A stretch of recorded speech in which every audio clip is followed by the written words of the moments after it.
Guys, मैं सारसन, मैं गुलजार अहमद, मैं सज्जाकुल। आप देख रहे हैं जीएम 30 रिएक्शंस यूट्यूब चैनल। आपका हमारे इस चैनल पर दिल की अता करें उसे वेलकम। अगर आप देखना चाहते हैं इस तरह की रिएक्शन वीडियो तो हमारे चैनल जरूर सब्सक्राइब करें। उम्मीद करते हैं आप खैरियत होगा, यूँ हंसते मुस्कुराते रहें और हमें भी अपना प्यार दिखाते रहें। हमारे चैनल ज़्यादा से ज़्यादा लाइक शेयर और सब्सक्राइब करके। तो चलते हैं वीडियो प्रशंसक मेरे ख्याल में वीडियो के title Pakistan asks the most powerful family in the world for help है।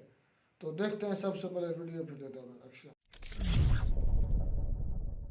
नमस्कार और वेलकम टू वर्ल्ड अफेयर्स। मैं हूं प्रशांत धवन। नाउ हाल ही में एक बहुत ही यूनिक डेवलपमेंट हुई है। पहली बार भारत के आसपास के जो देश हैं उनमें से एक कंट्री ने रॉथस्चाइल्ड फैमिली से हेल्प मांगी है अपने देश के कर्ज की स्थिति को इंप्रूव करने के लिए। यहाँ पर आप देख पाओगे no bail out from IMF से पाकिस्तान को अभी के लिए कोई बेल आउट मिला नहीं है। तो इसलिए पाकिस्तान के वित्त मंत्री और इनके इवन प्राइम मिनिस्टर ये डायरेक्टली बातचीत स्टार्ट कर चुके हैं प्राइवेट कंपनी रॉथस्चाइल्ड एंड को से, जिसको डायरेक्टली चलाता है दुनिया का सबसे ताकतवर परिवार रॉथस्चाइल्ड फैमिली। और ये कोई रिपोर्ट नहीं है कि कोई मीटिंग वगैरह कुछ उसकी हुई होगी, इस पर प्रॉपर इमेजेस सामने आई है। यहाँ पे आप देख पाओगे ट्वीट है मिनिस्ट्री ऑफ फाइनेंस पाकिस्तान की। ये कह रहे हैं a delegation of Rothschild and co comprising of so and so, जो भी यहाँ के लोग हैं ये आए और पाकिस्तान के वित्त मंत्री से मिले। और अब देखो पाकिस्तान की कोशिश ये है कि जो इनकी बहुत ज़्यादा खराब स्थिति हो चुकी है डेट को लेकर, कर्ज को लेकर, ये सॉल्व करवा देगा रॉथस्चाइल्ड। अब यहाँ पे आप पूछोगे वेट, स्थिति खराब क्या होगी? रिसेंटली इनके रक्षा मंत्री ने ये नहीं कह दिया कि पाकिस्तान डिफॉल्ट कर चुका है। देखिए एक स्टेटमेंट उनकी आई थी कि पाकिस्तान डिफॉल्ट कर चुका है। डिफॉल्ट मतलब कि पाकिस्तान ने जो लोन लिया था वो वापस नहीं कर पा रहा, पाकिस्तान ने हाथ खड़े कर दिए हैं। ये उनकी स्टेटमेंट आई थी, मगर बाद में उन्होंने वो स्टेटमेंट में यू टर्न ले लिया, कहा कि अभी डिफॉल्ट किया नहीं है, डिफॉल्ट करने की कगार पे है। और वैसे आप अगर सोच रहे हैं कि मान लीजिए कल को पाकिस्तान डिफॉल्ट कर भी जाता है तो क्या होगा, क्या पाकिस्तान का एग्जिस्टेंस खत्म हो जाएगा? तो ऐसा भी बिल्कुल नहीं है। देखिए जब भी एक कंट्री डिफॉल्ट करता है, कहता है कि जी हमने कहीं से कर्ज लिया था, हम वापस नहीं कर पा रहे, तो कोई इंटरनेशनल कोर्ट केस नहीं होता, सीधा इसका डायरेक्ट इंपैक्ट आता है उस कंट्री की करेंसी पर। उस कंट्री की करेंसी हर कोई डंप करना स्टार्ट कर देता है। उस कंट्री के जो एक्सपोर्ट्स थोड़े बहुत जो बचे थे वो भी बिल्कुल क्रैश कर जाते हैं। हर जगह अनएम्प्लॉयमेंट आती है, स्टॉक मार्केट क्रैश कर जाती है। तो कम शब्दों में आप ये समझ लीजिए सबसे ज़्यादा चोट पहुंचती है गरीब वर्ग को, और इवन कुछ हद तक जो अमीर क्लास है उस फैमिली की उसको भी काफ़ी चोट पहुंचती है। बट ओवरऑल वो कंट्री सर्वाइव करता है। आप हिस्ट्री में देखोगे बहुत से देश डिफॉल्ट कर चुके हैं, जैसे कि स्पेन, अर्जेंटीना, रशिया डिफॉल्ट कर चुका है अपने कर्जों पर इन द पास काफ़ी बार। 1998 में मोस्ट रिसेंटली रशिया ने डिफॉल्ट किया था। तो पाकिस्तान भी जब डिफॉल्ट करेगा, जो करेगा वो ऐसा नहीं है कि आज अगर अवॉइड कर दिया तो आगे ये नहीं होगा, इवेंचुअली पाकिस्तान डिफॉल्ट करेगा और इसका इंपैक्ट बस इनके आम लोग महसूस करेंगे। मगर आप ऑब्वियसली समझ सकते हैं कोई देश डिफॉल्ट भी नहीं करना चाहेगा क्योंकि बहुत पीड़ा होती है उसके बाद। तो पाकिस्तान ने ना खुद को बचाने के लिए रॉथस्चाइल्ड एंड को से बात करनी स्टार्ट कर दी है। अब रॉथस्चाइल्ड एंड को, सबसे अजीब बात देखिए, ये एक जूइश फैमिली की कंपनी है। पाकिस्तान एंटी सेमेटिक रिमार्क्स में, अब एंटी सेमेटिक का मतलब होता है कि जब आप इजराइल में जो मेजॉरिटी रिलीजन है जुदाइज्म, जिसको फॉलो करते हैं जूस, उनके खिलाफ जब आप बोलते हो ना कुछ, उसको कहा जाता है एंटी सेमेटिज्म। तो पाकिस्तान इतने ज़्यादा ज्यूस के बारे में खराब बातें बोलता है, इजराइल के बारे में खराब बातें बोलता है, तब भी इन दी एंड जब इन पर बहुत बड़ी आपदा आ गई, आईएमएफ भी इनको रिलीफ नहीं दे रहा, तब घूम फिर के ये पहुंचे हैं रॉथस्चाइल्ड एंड को के पास। अब यहाँ पे आप पूछोगे मगर ये टॉपिक इतनी हेडलाइंस क्यों बना रहा है, रॉथस्चाइल्ड फैमिली इतनी स्पेशल क्यों है? देखिए इनसे रिलेटेड बहुत सारी थ्योरीज हैं। और आप अगर मान लो यूट्यूब पे नए हो, अगर आपने अपना यूट्यूब पे जो अकाउंट है ये बिल्कुल 1-2 दिन पहले बनाया था, तो शायद आपको रॉथस्चाइल्ड फैमिली के बारे में बिल्कुल पता नहीं होगा। नहीं तो वैसे आप देखोगे ना यूट्यूब पे 50 वीडियो पड़ी होंगी जहाँ पे लिखा होगा कि जी रॉथस्चाइल्ड फैमिली कौन है, रॉथस्चाइल्ड फैमिली के पास इतनी पावर क्यों है। कई थंबनेल आप देखोगे वहाँ पे ये भी लिखा होता है जी कि रॉथस्चाइल्ड परिवार दुनिया का सबसे ताकतवर परिवार है और इनकी टोटल नेटवर्थ $500 ट्रिलियन की है। ट्रिलियन, अब ये झूठ है वैसे, ठीक है, $500 ट्रिलियन की नेटवर्थ नहीं है रॉथस्चाइल्ड फैमिली की। क्योंकि आप अगर मान लो कि एक परिवार के पास जेन्युइनली $500 ट्रिलियन है उनके पास, तो दुनिया की टोटल वेल्थ का ना उनके पास 65 to 70% के आसपास का अमाउंट है, जो रियलिटी नहीं है। इतना पैसा एक ग्रुप अपने पास नहीं रख सकता।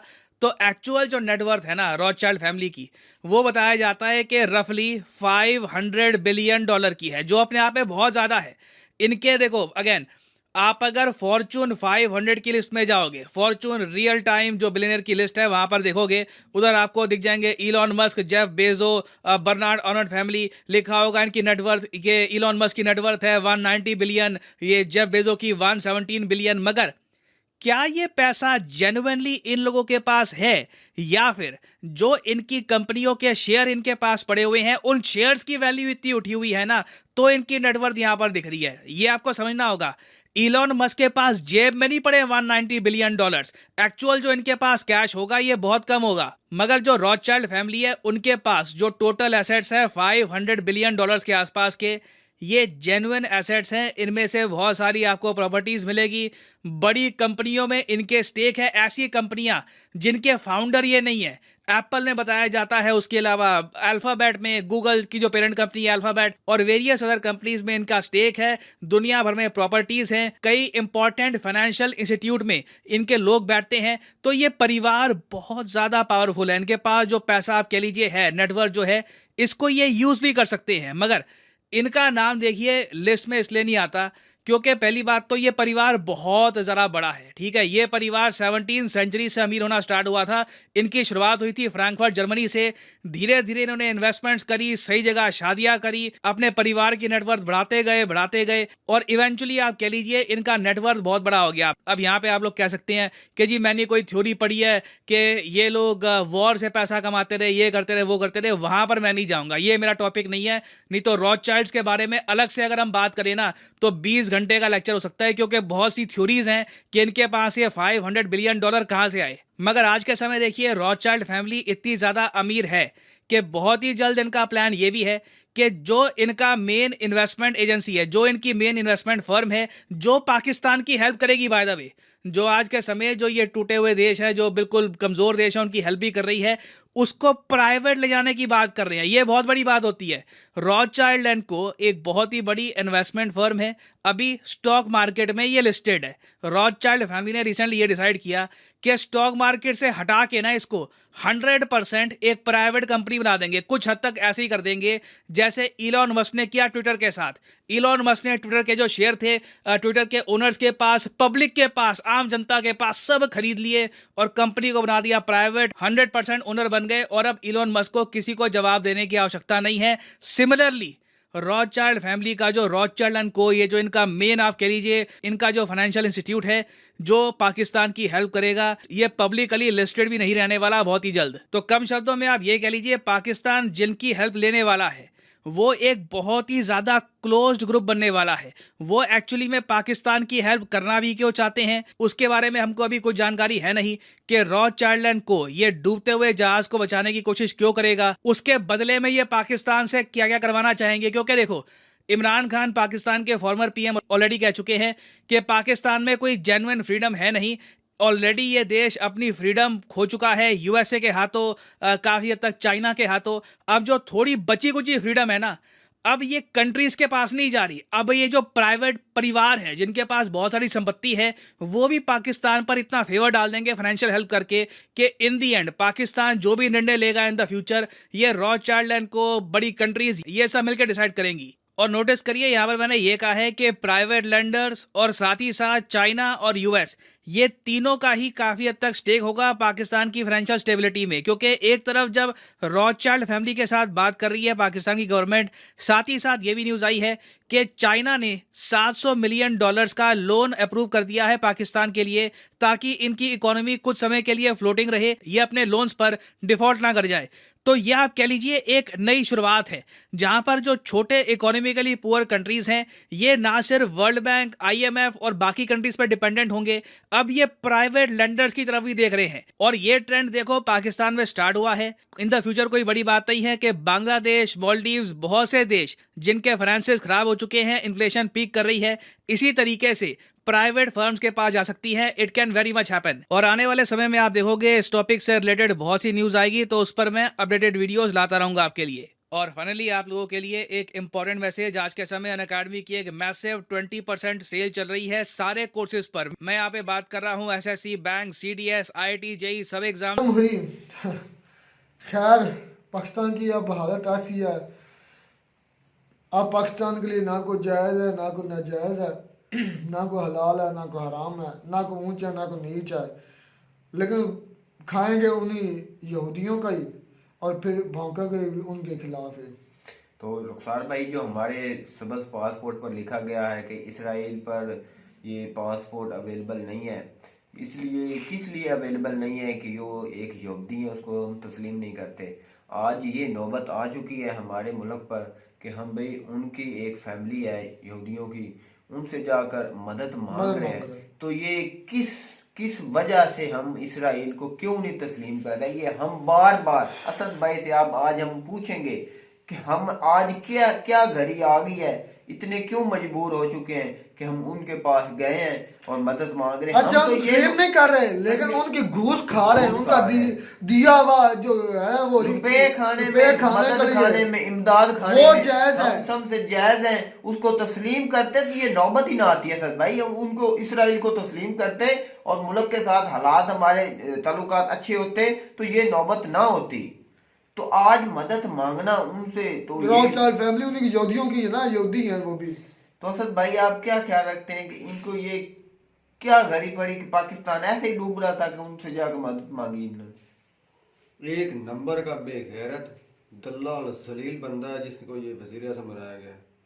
क्यों? इस दल्ले ने सबसे पहले काम जो किया ना, सबसे पहले जो काम किया वो सबसे पहले इसने पाकिस्तान की आते ही मीशत खराब करना शुरू कर दी। जो बची कुची थी वो भी इसने खराब कर दी, साफ बैठ पड़ी थी पूरी दुनिया में वो भी खराब कर दी। नहीं, सब कुछ खराब करने के बाद अब ये दल्ला पड़ा है, अपनी जायदाद देने की बजाय कुत्ता गया है और भीख मांगना शुरू कर दिया। दुनिया से तो भीख मिली नहीं। अगर ये यहूदियत को कबूल करते, गुलजार भाई ने कहा कि इन्होंने क्यों नहीं कबूल किया तो मुल्क का ये हाल क्यों हो गया तो वो हो गया। मेरे भाई, अगर ये आज भी यहूदियत को कबूल करते हैं ना तो तेरी पूरी दुनिया में यहूदियत का कंट्रोल एक मजहब का हो जाएगा मेरे भाई। समझ में आ गई बात आपको? कौन तस्लीम कर पूरी रहा है? दुनिया में हम ये बात कर रहे हैं कि उनके साथ आपने कहा ट्रेड कि शुरू आप करनी क्यों चाहिए, नहीं करते? उनको तस्लीम करना चाहिए, एक वो हकीकत है, सारी मेरे दुनिया भाई, उसको मेरी बना बात रही है। सुन, मेरी बात सुन। अगर तेरे घर पर कोई नाजायज कब्जा कर ले और साथ में भाई तेरा हम बड़ा वो भाई, उस टॉपिक पर नहीं यार जाएंगे। बात वही हम ये टॉपिक बात पर जाती है अच्छा, कि मेरे उसे पास क्यों नहीं आपके तस्लीम किया कहने जाता? का कोई असर होगा ना, क्योंकि पाकिस्तान के अल्फाज है, यार उनका कहीं मेरे असर कहने है का पूरे असर वर्ल्ड हो में। मेरी ना बात हो, सुनो। मेरी बात सुनो। एक बात पाकिस्तान तो के जो लीगल है। वर्ल्ड, पाकिस्तान के जो हकीकत है उस सर आपने 2-3 टॉपिक मुझे दिए हैं, अगर मुझे आप बोलने देंगे तो मैं आपको बताऊंगा। पहले आपने टॉपिक दिया कि इसको क्यों नहीं तस्लीम करता पाकिस्तान, दूसरा टॉपिक दिया कि फिर उसके पास मदद करने के लिए क्यों, लेने के लिए क्यों गया, और जो मदद लेगा उसके बदले इसराइल वो के पास आपसे नहीं क्या है। लेंगे? मेरी तो बात सुनो, इसराइल के 3 पास नहीं टॉपिक है, है। वो एक यहूदी फैमिली है। यार मैं उसी तरफ आ रहा हूँ, वो आप भी बात यहूदी है सुनो, ना, मेरी बात को इजराइल सुनने भी की कोशिश यहूदी है। करें। अच्छा, अगर इसे आप कबूल करते हैं तो पूरी दुनिया में एक मजहब, ये 2 मुल्क बने थे ना मजहब के नाम पर, एक पाकिस्तान और एक इसराइल। समझ में आ गई मेरी बात?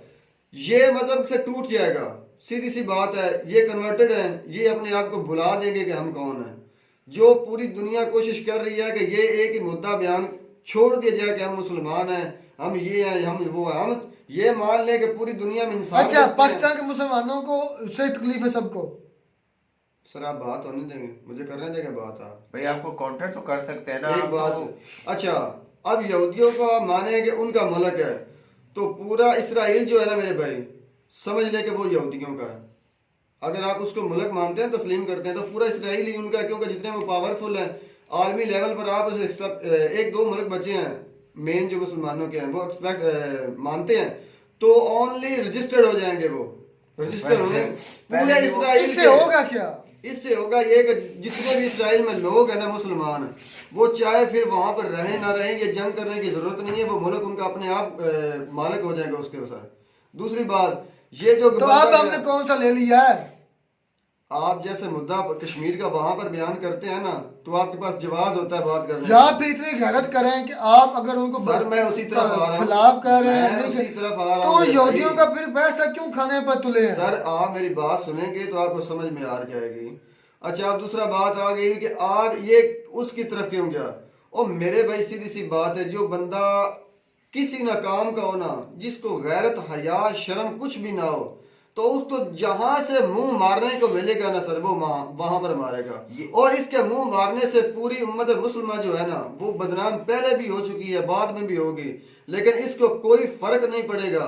इसको अपनी जायदाद के सिवा कुछ नजर नहीं आता। जो मेरे मतलब भाई। मुस्लिम का आप नारा लगाते हैं ना पाकिस्तानी, जो सबसे ज्यादा जो ताल्लुकात हमारे अरब अमात जो ममालिक हैं सारे, वो इसराइल के साथ उनके ताल्लुकात अच्छे हैं। किस चीज सिर्फ पर है? एक अलावा पाकिस्तान किस के। चीज पर उनके पाकिस्तान ताल्लुकात? झूठी शान पर मेरी लगा हुआ है बात कि सुनो वो एक मेरे भाई यहूदी है, गुलजार, हम एक उसके मुसलमान है। और मेरे भाई मैं बात करता हूँ तिजारत की भी। तिजारत दुनिया के हर मुल्क से होनी चाहिए। तो फिर इसराइल तो को उनके तस्लीम क्यों नहीं ताल्लुकात है करते? मेरे भाई तिजारत की वजह से। समझ में आती है मेरी बात? सिर्फ तिजारत का लेन देन है उनके साथ, और कुछ नहीं है। पाकिस्तान तो उनको तस्लीम ही नहीं करता कि वो एक मुल्क है कि नहीं है यार। तो वो जायज बात है। अगर वो काबिज होकर बैठे हैं तो उनको कौन तस्लीम तो करेगा? वो जो मुस्लिम जो इस्लामी ममालिक है, सऊदी अरब वो तस्लीम करता है, यूएई तस्लीम करता है, सारे मुस्लिम ममालिक उसको क्या तस्लीम तस्लीम करते हैं कि उनका अपना उनके मुल्क साथ है? परवाज़ें है हैं, भाई, ट्रेड कर रहे हैं। मेरी बात सुनो। हाँ जी। मैं यही बात तो कह रहा हूँ कि वो तिजारत करते हैं, वो ये नहीं कहते कि हम मानते हैं कि ये करो। और भाई, भाई हमने पहले झूठी माना शान जाता बनाई है, हुई फिर है। भाई गुजारिश को समझ नहीं आ रही, पहले माना जाता है कि रिकग्नाइज्ड होता है, फिर ये लेन देन होता है, फिर उसके बाद परवाजें चलती हैं। परवाजें चल रही मुस्लिम कंट्री के साथ इसराइल की। हमारा दूसरी आदमी तो बात, इसराइल में तीसरा उतर ही नहीं कहा सकता। जाता है कि अगर वो इनकी मदद करते हैं तो क्या होगा। मैंने एक वीडियो में पहले भी कहा था कि ये जमीन तो रहेगी लेकिन हम इसके मालिक नहीं हुए। प्राइवेटाइज का मतलब समझते हैं आप कि मालिक हमारे कुछ और लोग होंगे। अच्छा, उससे होगा क्या? उससे वाकई गरीब बंदे पर बहुत फर्क पड़ेगा। कुत्ते जितनी हालत अब है, अब कुत्तों से बदतर हो जाएगी। सीधी सी बात है। जब डिफॉल्ट हो जाएगा ना, हम जैसे लोग जो मिडिल समझ में क्लास आ भी रही है ना, बात। मिडिल क्लास भी लोग, और हम पर ही बोझ पड़ेगा। तो जो लोकल जो है, elite छोटा- class पर ही पड़ेगा यार। जो भाई अमीर है उसको तो कोई फर्क नहीं पड़ेगा, उसका तो कारोबार में इजाफी होगा। तो जो लो तबका ना, वो भाई पिस जाएगा जब ये डिफॉल्ट हो जाएगा। मेरे भाई तो मैं तो ये बात करता हूँ, ये जो शहबाज शरीफ है ना, दो ये जाता जाता बात अभी ये है। उनसे लूटने लगा है पैसे भी। तो यही बात है, वो अपने बैंक भरने लगा है और ये मुल्क के लिए थोड़ी किया।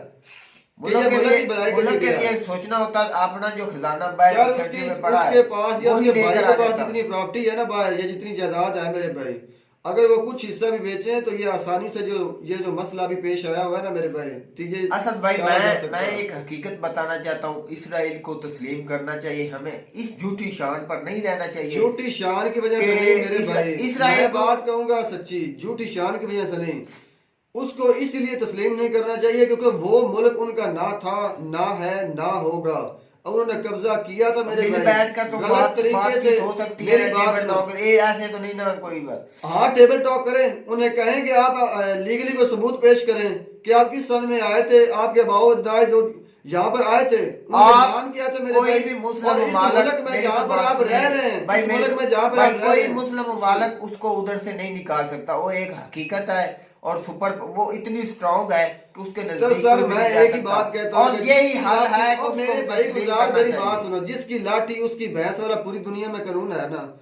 अगर आप चाहते हैं कि इस तरह का कानून ना हो तो जब आलमी इदारे ही उनके साथ मिले हुए हैं मेरे भाई, तो हम जैसे लोग क्या करें? भाई आलमी जो अमेरिका है, उसकी इसराइल की पावर है, उसकी इकोनॉमी स्ट्रांग है, तो हर वही मुल्क बात कर रहा हूं। जैसे इंडिया की स्ट्रांग है, हर मुल्क उसकी बात मानता है। यार, ऐसे ही बात है ना कि मैं इसराइल सीधी सी मिसाल देता हूँ मेरे भाई। अगर 4 भाई हैं ना, बिल फर्ज करो वो 4 भाई हैं, उनमें एक के पास दौलत है, शोहरत है, पावर है, तो वो साथ वाले 3 को दबा कर रखेगा और वो उसकी बात कोई भी नहीं करेगा। जो गरीब होंगे ना उसकी बात कोई नहीं करेगा। तो जिससे गरीबों को- सब लेते होंगे, तो गरीबों को सब खाते मेरी होंगे, तो बात उसी सुने, की बात गरीबों करेंगे। को भी चाहिए अपन मेहनत करनी चाहिए, इतना स्ट्रांग हो कि उसके बराबर हो, वो भी दुनिया मेहनत की तो बात दूर सुने। की बात है मेरे भाई, ये ढंग से अपनी जिंदगी गुजारने पर आ जाए तो वो बड़ी बात है। तो मेहनत दूर भाई की उम्मीद बात करते हैं है। आपको हमारी वीडियो अच्छी लगी होगी। वीडियो अच्छी लगी हो तो हमारे चैनल जरूर सब्सक्राइब करें। मिलता हूं नई वीडियो में नया टॉपिक के साथ, तब तक दीजिए इजाजत। अल्लाह हाफ़िज़।